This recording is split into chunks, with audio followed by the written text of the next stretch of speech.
Plus, a Canadian exclusive interview. I'm surviving and my cause is surviving.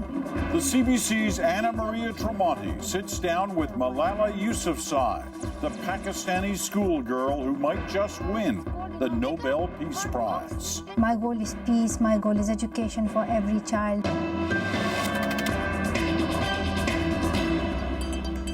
Coming up, a Canadian exclusive interview with Malala Yousafzai, the schoolgirl who wouldn't let a bullet stop her fight for the right to education. They wanted to silence one Malala, but instead now thousands and hundreds and millions of Malalas are speaking, and they're fighting for their rights. Plus, we'll tell you what happened to Malala's two friends who were also shot by the Taliban in the same attack. Their stories next on The National.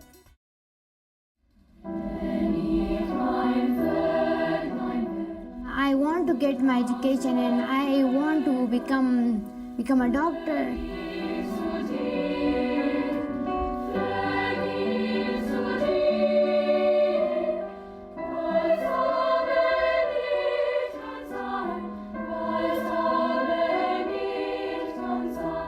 I think one thing we've all come to understand about Malala is that she's brave and she's bold and she is courageous, and she's a young woman with her own ideas and her own points of view. Malala Yousafzai was shot and seriously injured on her way home from school in the Swat Valley in the northwest of the country. She has come back from literally the dead. The fact that she's from that part of the world, she stood up, she's speaking for education, has inspired us all.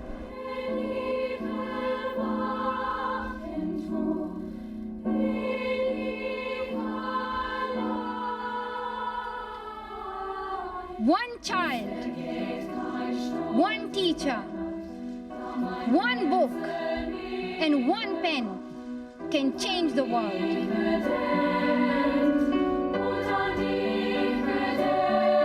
Who could ever imagine that out of that horrific assault there would emerge this tremendously influential international personality in the presence of a 16-year-old young woman now?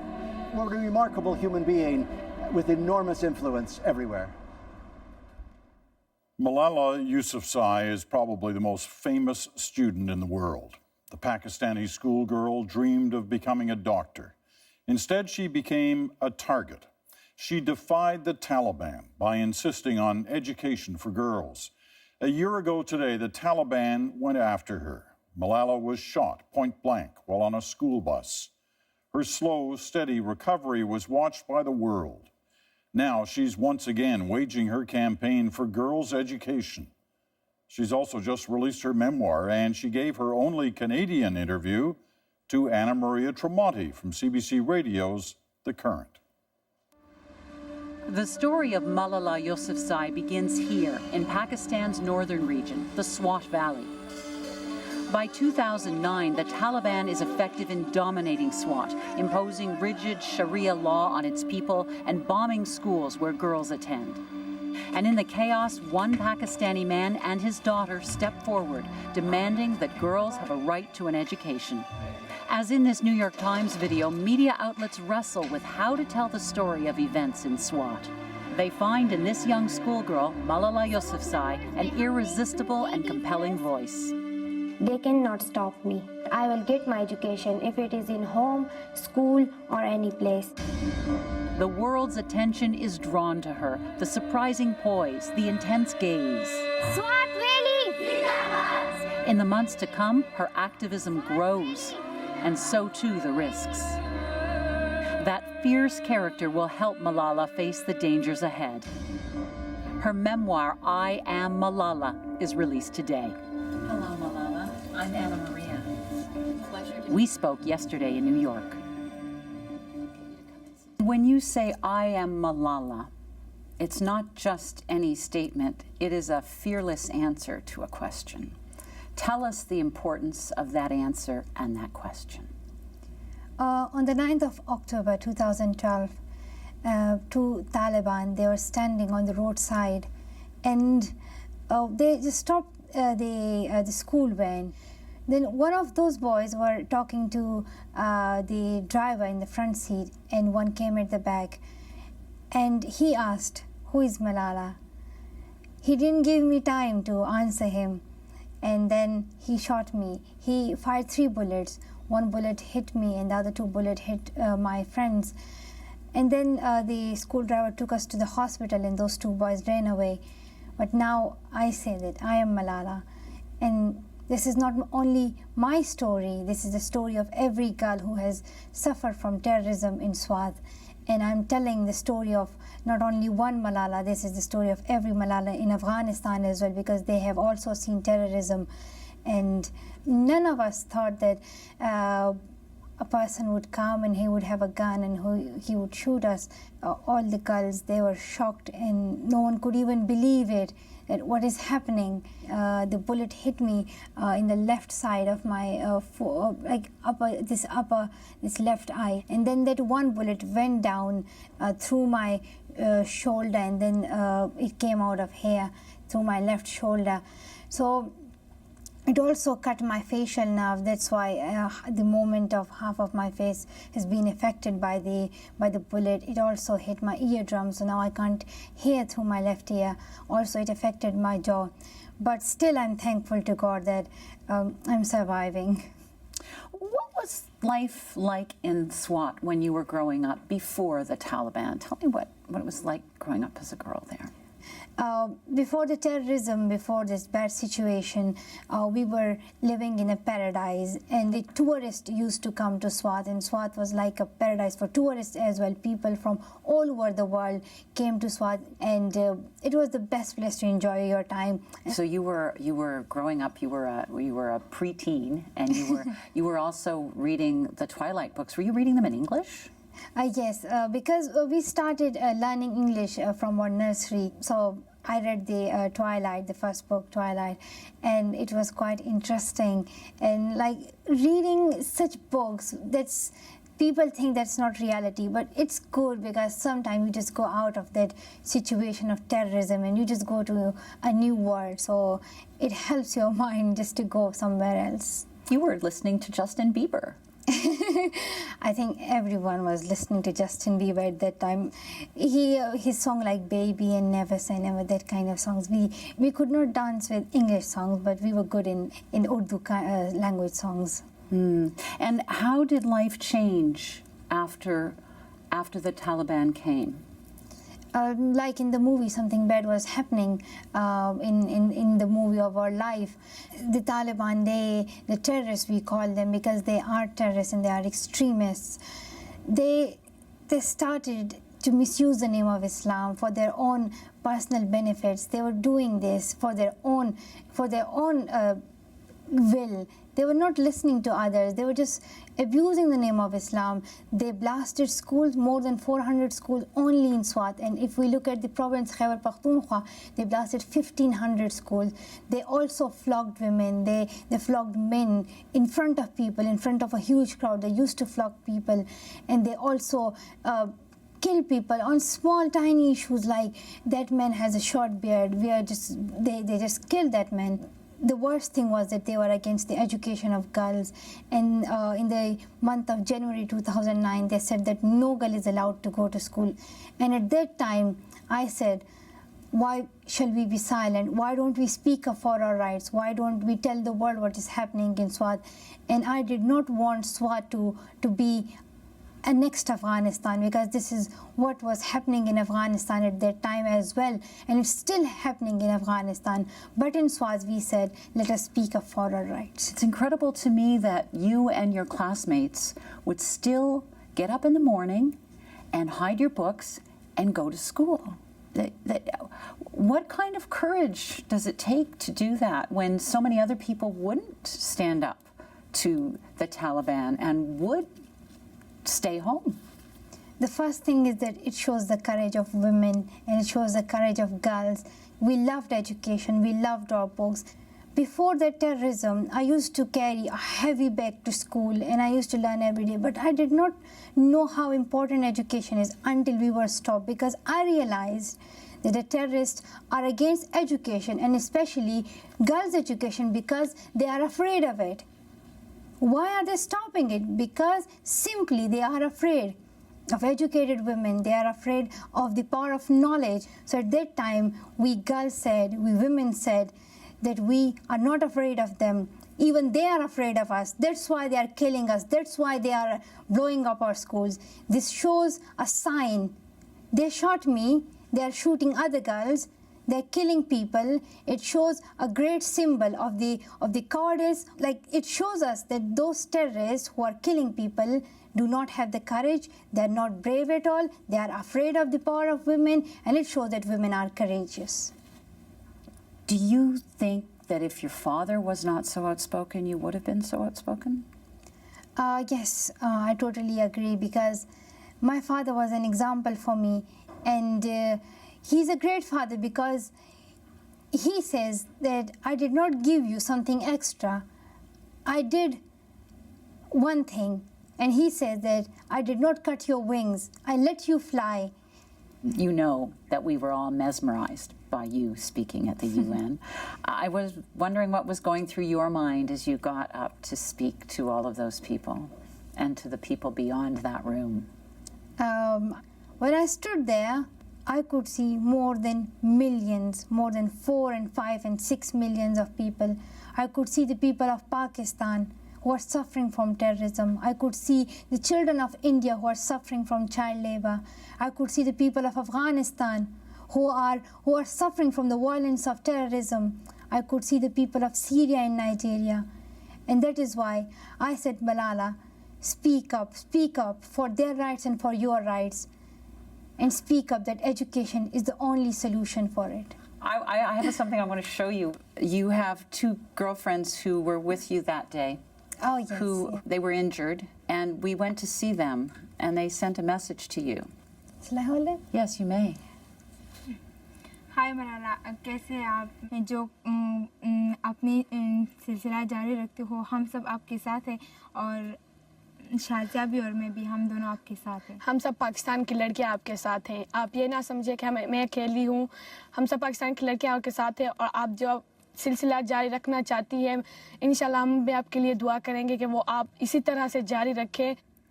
Thank you, Malala. Thank you, Malala.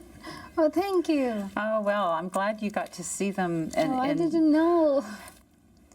You know that you are nominated for a Nobel Prize. It's coming Friday. What's it like to be nominated, the youngest nominee ever? It feels like it's an honor, and the thing that I can feel in Nobel Peace Prize is not like getting Nobel Peace Prize, but I can see like people have said to give Malala the Nobel Peace Prize. So when I look at the support of people, that is really important for me. It is really a great honor for me that people said give it to Malala. You know, the Taliban shot you because they wanted to silence you. Instead, they gave you a bigger voice. Yes, because they only thought that they would just silence me. But they wanted to silence one Malala, but instead now thousands and hundreds and millions of Malalas are speaking, and they're fighting for their rights. Thank you for sharing your voice, Malala. Thank you so much. Well, as you heard, Malala has been nominated for the Nobel Peace Prize. Should she win on Friday, she'd be the youngest Nobel laureate in history. And the award would be a lasting testament of her influence and the importance of her cause on the world stage. I speak not for myself, but for those without voice can be heard. The fact that the foreigners are so interested in this one issue of women's rights actually makes it seem to some people in both countries, Afghanistan and Pakistan, like a foreigner's issue. And so now for Malala, the challenge will be whether her organization is able to do anything on the ground that has a more local feel to it, that doesn't feel like something that's imposed from the outside. I guess the challenge is that now that she has such fame and so much attention from everyone who is allegedly important, It'll be interesting how she uses it and mobilizes it. Watching her, you know, there's a comfort and a kind of integrity and a genuineness which just envelops you. I have the feeling that Malala is going to emerge down the road as one of the historic personalities of our time.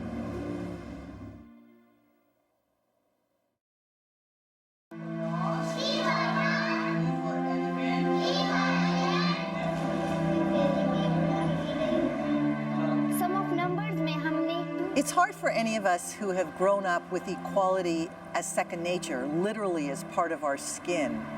It's hard for any of us to even approximate what the challenges are that she could be facing. But I can only believe that there simply isn't a challenge thrown at her that Malala won't find a way to overcome. The International Children's Peace Prize has decided to award Malala Yousafzai. I think one of the hard challenges for young women in her position is that sometimes the symbolism of what she has lived through can actually overshadow her and her individuality. You know, this is a young girl who wanted more than anything else to be able to go to school. And so I certainly hope that moving forward that she really feels that she's able to realize that dream, to finish her education. Well, as you heard just a few moments ago, Malala wasn't the only young woman who lived through that Taliban attack last year. 2 other girls were shot on the bus in Pakistan, and while their injuries weren't as serious as Malala's and their names not as well known, the stories of Shazia Ramzan and Kainat Riaz are just as compelling. Our Nala Ayed met up with them recently in the United Kingdom. Surely, only in a fairy tale could school look anything like this. Or perhaps only here in the remote British countryside, where the medieval and the modern mix with ease.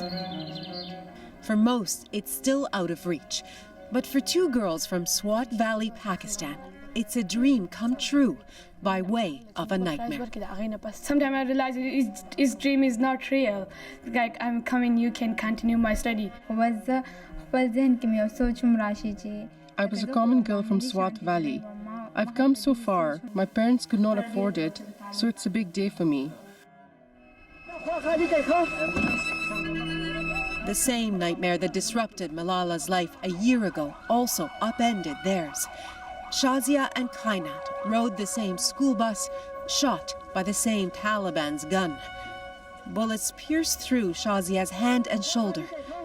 Kainat was hit in the neck. In that moment, they too forever ceased to be ordinary schoolgirls. No nightmares? No, I have nightmares. You have nightmares? Yeah. Still today? Yeah. It is a day they would rather forget. In fact, they were reluctant to talk to us about it. Here, in such a setting, at a school unlike anything available to girls in Pakistan, it is about study, and eventually, it's actually about going home. But first, scholarships will see them through grade 12 and into a world of potential that before was only theoretical. I miss my food. 15-year-old Shazia has been here for 3 months. Kainat, older at 17, only arrived in September. It's her first interview since, and yet, listen closely, and the change is evident. In Swat, we didn't have much freedom. I can do whatever I want here. Impossible not to compare with the life they once lived in Swat Valley not long ago. In an unstable part of the world, often inhospitable to girls, or just inhospitable. Like in Pakistan, I am sleeping in the middle of night, is blasting. So everyone, my brother and me, and like all is scary because in the middle of the night is bomb blast. What they had to contend with at times just to get an education. Like when the Taliban were in charge and decreed in early 2009 that girls could no longer study. After the shooting, both girls graduated to uncertainty. Both returned to school, but not without armed guards. both their families seen as targets and forced to move. People were very scared, especially after the Malala incident. They blew up a bomb behind my house, and after that, the fear grew a lot. An idyllic world away, such concerns are hard to imagine, never mind comprehend. Yet even in the UK, even in Canada, there are girls regularly denied an education. In their books, inexcusable anywhere. Education is really important wherever you are. It doesn't matter what country you live in. Hello, my name is Shazia. I'm from Pakistan. Away from Malala's limelight, her seatmates are starting to bask in their own, transformed from adolescents to advocates. They could never have imagined that when life took a terrible turn, they'd be so profoundly changed. They say before they dreamt only as individual girls. After, they dreamed for a whole nation of them. Kainat describes their suffering as sacrifice. Since the incident happened to us, there have been a lot of changes in Pakistan, particularly in Swat. Girls' education has become common, while there was none before. They too are determined to realize their shared, long-time dream of becoming doctors. After that, they say, despite everything, they want to go home. They insist. They are not afraid. I will complete my study so I will go back and help these people and help these girls. By way of a nightmare, they've been given to belief that dreams can occasionally become real. Not quite a fairy tale yet, but in their lives, it's early going. Nala Ayed, CBC News, London. Well, unfortunately for many people back in the girls' home country, few young people dare to dream of a better life because they don't go to school at all. The United Nations Children's Fund says more than 9 million children in Pakistan are not enrolled in any school, primary or secondary. About 2/3 of them are girls.